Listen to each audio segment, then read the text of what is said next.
Hai Sobat Bumi, selamat datang di program Pejuang Daur Ulang bersama saya Andi dari saya Pribumi. Di program Pejuang Daur Ulang ini kami akan mengunjungi dan atau berbincang-bincang dengan seseorang yang sudah melakukan hal-hal kecil dan sederhana tapi berdampak besar terhadap lingkungan. Nah, di episode pertama kali ini saya akan mengunjungi rumah seseorang yang sudah melakukan hal tersebut.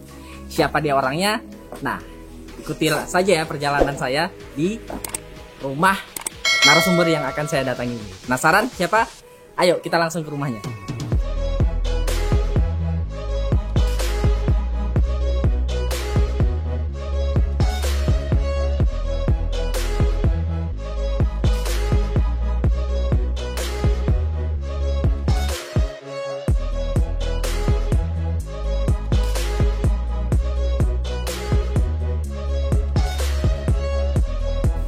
Nah, kita sudah sampai di rumah Mbak Deni ya.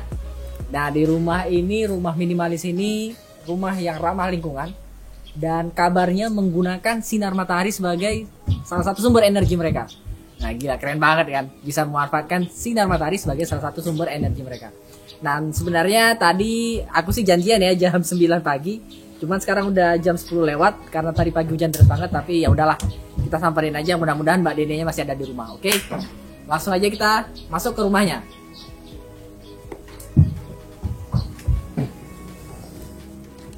Hai Mbak. Aku pakai masker dulu nih. Oh, ngapain nih? Sorry ya, agak telat aku. Gak apa-apa. Tadi hujan deras jadi agak ya baru bisa nyampe jam segini sih. Santai-santai. Ini lagi WFH aja, udah hampir setahun WFH di rumah, jadi semua kegiatan tuh di rumah ini sekarang. Oh, Mbak Deni boleh diceritain nggak kenapa rumah ini bisa dibilang rumah ramah lingkungan? Boleh. Jadi, hi guys, aku Denia, founder dan CEO-nya Klinomik. Jadi ini rumah aku. Mini Responsible House ini, jadi rumahnya kita sebut Mini Responsible House ya. Mini Responsible House itu kenapa mini? Karena lebarnya tuh cuma 4,5 meter, terus panjangnya itu cuma 8 dan lebar tanahnya sendiri itu 11 meter. Terus kita sebut responsible karena kita punya berbagai macam feature eco-friendly di rumah ini yang kita desain dan bangun dari awal ketika kita mengkonstruksi si rumah ini gitu. Oke, jadi punya feature ramah lingkungan ya, selain minimalis tadi ya Mbak. Yeah. Nah,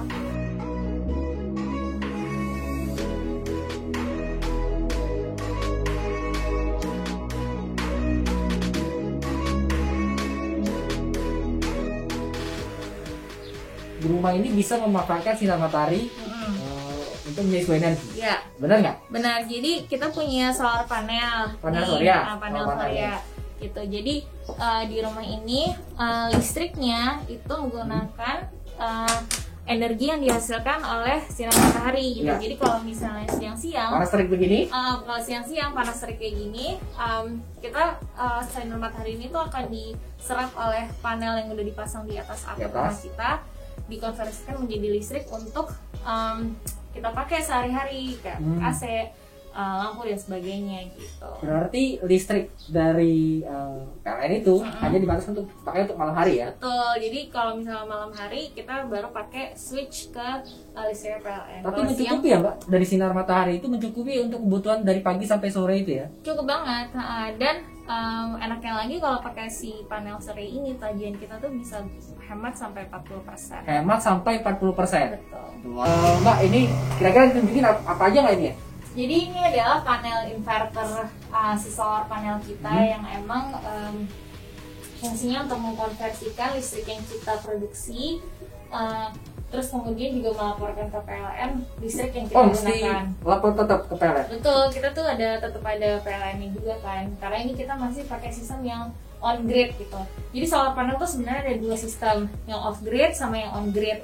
Kalau yang ini adalah yang on grid karena masih nyambung ke listriknya PLN. Kalau yang off grid itu nggak nyambung ke listriknya PLN sama sekali. Hemat 40% karena kita Nyambungkan berarti ya, tetap meng-offsetkan listrik yang kita produksi menggunakan si solar panel ini. Ya, jadi tidak terbebani ke tagihan yang listrik untuk PLN-nya ya? Iya, nggak seluruhnya. Oke, menarik sekali ya. Jadi teman-teman, dari sinar matahari kita bisa mengubah itu menjadi sebuah energi ya, dan tentunya itu pasti mengurangi penggunaan ya itu tadi.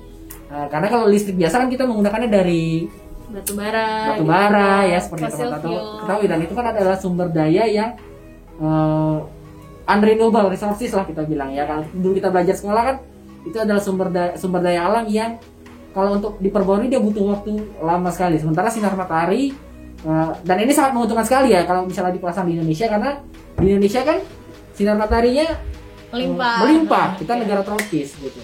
Dari sini kita bisa kemana, Mbak? Ke atas yuk. Ke atas, boleh? Ke atas, kita langsung ke atas. Ya.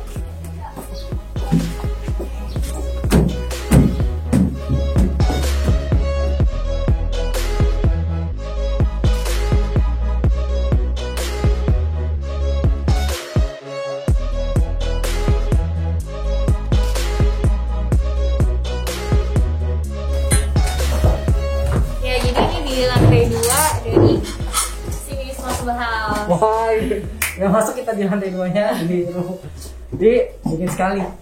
Ini Aduh. ada jadi Wisma House ini ruang TV, ruang keluarga.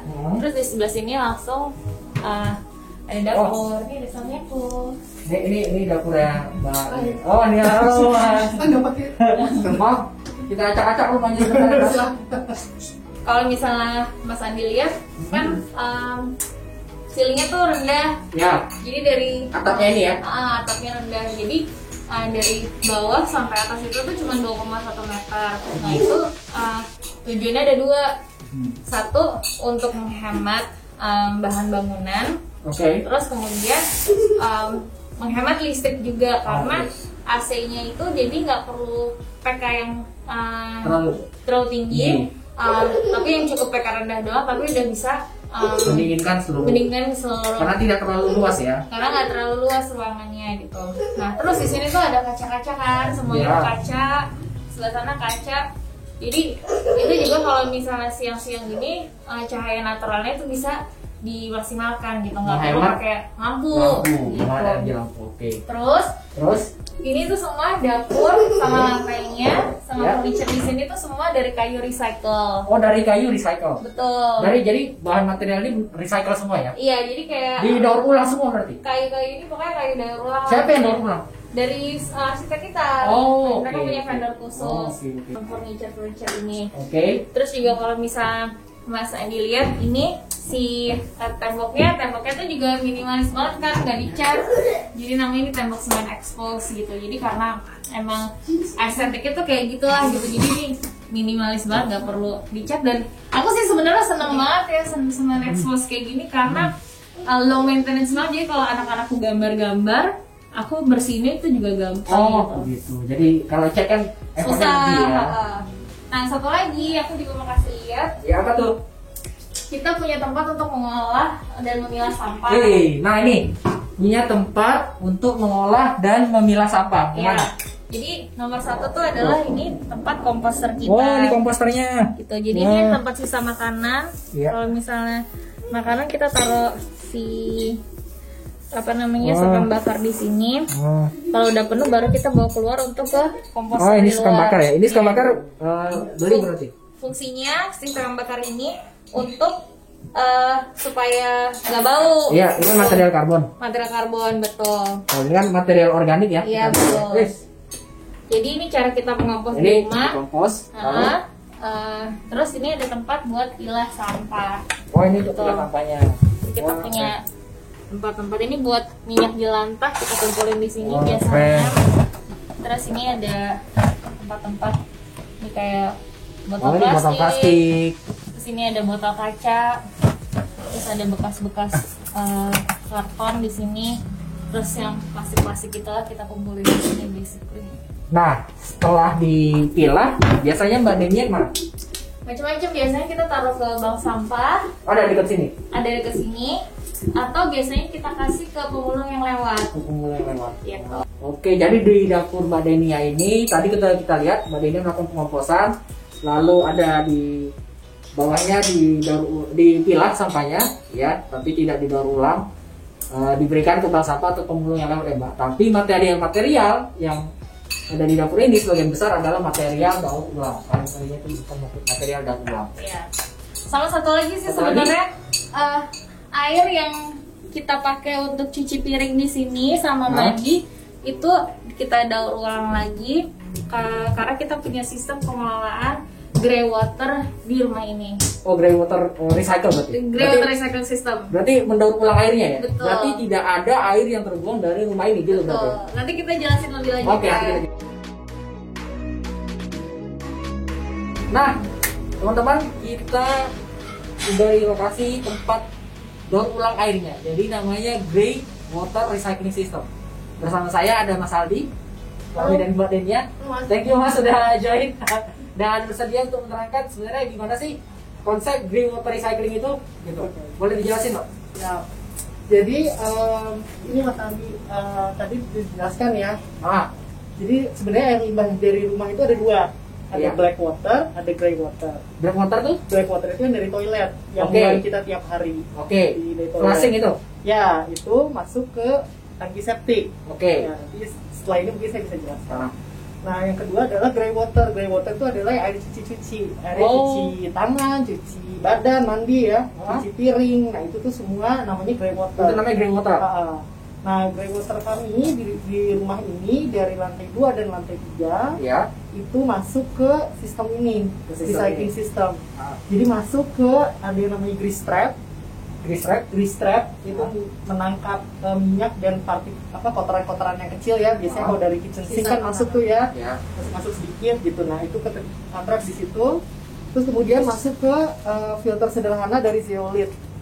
Itu masuk filter, kemudian masuk ke tangki di bawah sini Mas Andi. Oh, ini ada tangki Mas di Andi bawah. Ini ada tangki ground tank. Berarti. Ya, ground tank. Jadi semua masih ke sini ground tank. Disimpan di sini untuk kemudian secara otomatis kalau misalnya tangki di atasnya kosong naik ke sini dipompa via filter ini. Ini filter. Oh, di filter lagi. Supaya naik ke toren di atas. Toren khusus untuk grey water yang recycled gitu. Yang jadi, sudah di yang udah dari sini. Tadi ya. Jadi kami punya 2 toren di atas, satu air bersih, satu lagi air yang recycled tadi. Nah, air recycled itu sebenarnya juga bergabung dengan air hujan yang kami tangkap dari atap rumah ini. Jadi air hujan juga masuk sama tadi prosesnya ke sini, terus masuk ke ground tank, terus kemudian lewat filter ke atas ke si toren yang recycle. Jadi ada 2 ya Mas? Betul. Nah, kemudian dari toren yang recycle itu kemana? Nah, itu untuk mengaliri si flush tank. Gitu. Jadi 3 toilet di rumah ini itu flush waternya itu dari yang recycle tadi. Air daur ulang tadi. Iya, jadi kami nggak ngambil air baru gitu. Jadi mengurangi konsumsi air baru tadi ya. Karena air yang sisa dari kita mandi, cuci piring, cuci tangan, itu difilter, didaur ulang, dinaikkan, disimpan di dalam toren, digunakan untuk flush water tadi ya. Lalu flush water black water tadi, masuk ke septic tank. Itulah air kotor tadi itu ya. Jadi sehingga nggak semua air dari mandi, cuci tangan, cuci piring itu semuanya tidak semua itu masuk ke terbuang ya. Nah, kalau yang di bawah mungkin pertanyaan ini ada kamar mandi 1 di bawah. Ada 2 sebenarnya, 1 kalau service. Nah, itu kemana? Nah, itu sebenarnya nyambungnya ke sumur resapan di bawah yang ini. Nah, jadi tidak direct discharge ya, sekali lagi tidak direct discharge ke got. Jadi ada sumur resapan. Nah, sumur resapan itu berfungsi kalau misalnya yang si tangki ini penuh. Ground tank ini. Jadi kan kayak hari-hari ini banyak sekali hujan ya, hujan gede gitu. Nah, itu nanti bersatu dengan grey water itu, kalau misalnya dia sudah penuh, itu akan meluber ke sumur resapan ada di bawah. Mereka meminimalisir semua sisa konsumsi dari rumah ini. Jadi tidak hanya sampah makanan, tidak hanya sampah plastik, tapi juga airnya. Karena memang air sisa konsumsi air kita gunakan itu merupakan salah satu polutan terbesar ya Mas, seperti itu. Karena kita tidak sadar ketika kita cuci tangan dengan menggunakan sabun ataupun dan lain sebagainya, itu sebenarnya sudah mengotori air itu tadi. Kalau boleh satu lagi? Boleh? Ya, yang black water di depan. Oh, black water ada di depan. Oke, teman-teman, tadi Mas Aldi sudah menjelaskan tentang black water dan grey water. Tadi yang di belakang kita sudah berbicara tentang grey water recycling system ya. Nah kali ini Mas Aldi pengen menjelaskan tentang black water ya itu sendiri Mas, yaitu air dari flash itu ya. Iya. Nah boleh dijelasin Mas Aldi? Ya.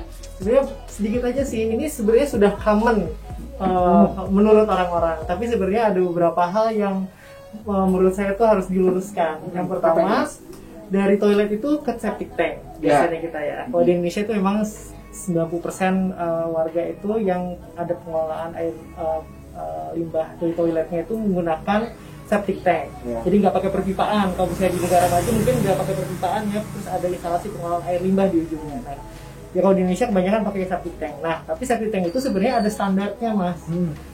Itu udah SNI-nya, dan kemudian dari Kementerian PU itu sudah ada sertifikasinya. Nah, jadi penting untuk kita menggunakan tangki septik yang sesuai spesifikasi teknisnya.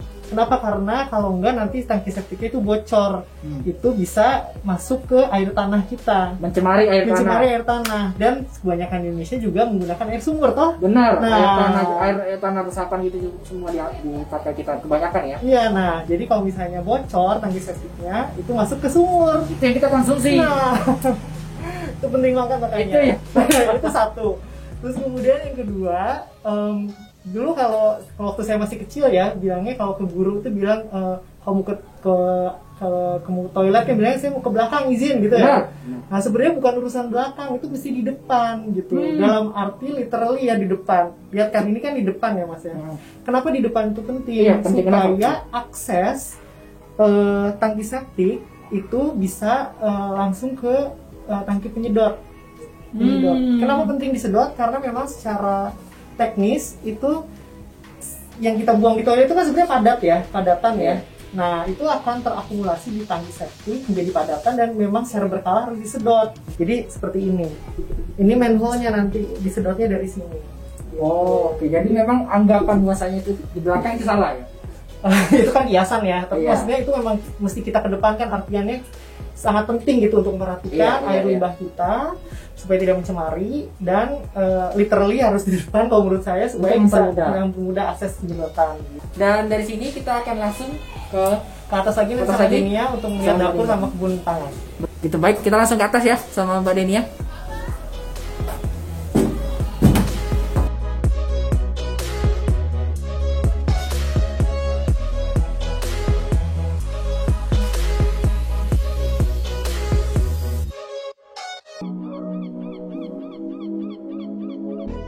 Nah, Mbak, kita udah ada di mana nih sekarang? Banyak tanaman-tanaman Mbak Denia punya nih. Gimana nih sekarang? Jadi ini adalah area untuk nantinya sih mau aku bikin jadi kayak kebun pangan gitu. Kebun pangan?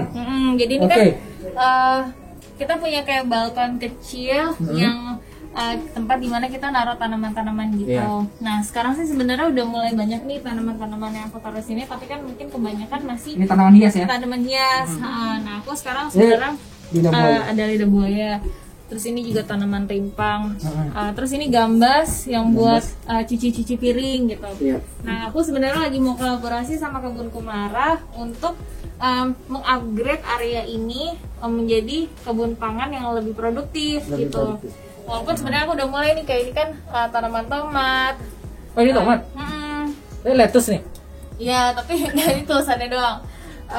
Terus ini ada kebun pandan juga gitu. Oh, oke, di pandan ya. Nah, tapi nanti ke depannya aku lagi collab sama Kebun Kumara untuk bikin ini jadi kebun pangan yang produktif gitu. Makanya secara dari sisi desain pun dia langsung ke matahari ya? Iya, udah kena banyak matahari ya. Nah, kira-kira untuk kebun pangan apa yang mau ditanam sini, Mbak? Cabai?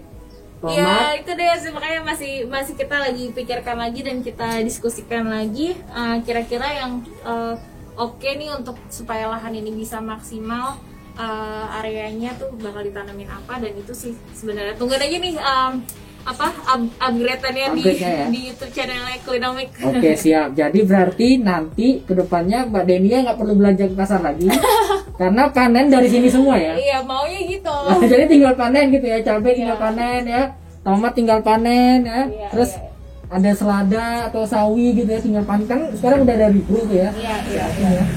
Gitu. Oke, jadi gitu ya teman-teman. Di sini ada kebun kecil lah kita bilang, yang niatnya nanti akan dijadikan kebun pangan oleh Mbak Denia. nanti akan lebih banyak tanaman-tanaman pangan yang akan ditanam di sini. Cuman ini masih lebih banyak tanaman hiasnya. Iya. Oke, kita tunggu Mbak kapan ini bisa jadi kebun pangan lagi. Nanti kita bisa lihat di sini. Mungkin nanti kita bisa makan di sini langsung masak di dapur jadi.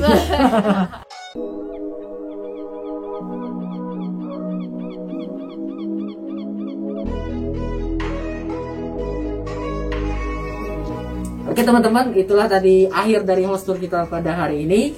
Jadi di akhir perjalanan ini, host tour ini kita diajak Mbak Denia ke lahan kecilnya yang dimana nanti akan dijadikan kebun pangan oleh Mbak Denia sendiri. Dan tadi kita sudah melihat ya, dari depan ada sumur resapan, lalu ada solar panel surya, lalu tadi kita lihat sempat dapurnya Mbak Denia, di mana di situ ada lemari yang terbuat dari kayu berbahan material daur ulang. Lalu bagaimana Mbak Denia mengkompos sisa konsumsinya, lalu ada memilah sampahnya sendiri ya. Dan sampai akhirnya kita jangan lupa tadi ada grey water recycling systemnya, bagaimana Mbak Denia mendaur ulang sisa air konsumsinya dari cuci tangan, lalu cuci piring, mandi dan lain sebagainya, itu digunakan kembali untuk flush water. Dan akhirnya kita sampai di sini di kebun pangan yang akan jadi yang nggak tahu kapan ya Mbak, ini mudah-mudahan cepat sih gitu ya. Dan kita sudah lihat bagaimana mini responsible house Mbak Denia, kita sudah lihat bagaimana konsep Mbak Denia membangun rumah yang ramah lingkungan gitu. Baik teman-teman, itu tadi akhir dari sesi host tour kita di program Pejuang Daur Ulang. Dan Mbak Denia sudah membuktikan bahwasannya dia sudah menjadi pejuang daur ulang karena dia ada mendaur ulang ya dari sisa konsumsi yang dia lakukan, yaitu apa? Airnya. Sisa airnya dia daur ulang sehingga tidak semua air yang dikonsumsi dari rumah ini itu masuk keluar ke got gitu ya, tapi didaur ulang, digunakan kembali untuk flush water. Ya. Baik, itu saja akhir dari program Pejuang Daur Ulang hari ini. Kita bertemu di program Pejuang Daur Ulang lainnya dan bertemu dengan pejuang daur ulang lainnya. Siapa dia? Nanti ikuti terus di channel saya Pribumi. Jangan lupa like, share, and subscribe. Saya Andi dan Denia dari Klinomik. Kami undur diri. Sampai jumpa dan bye.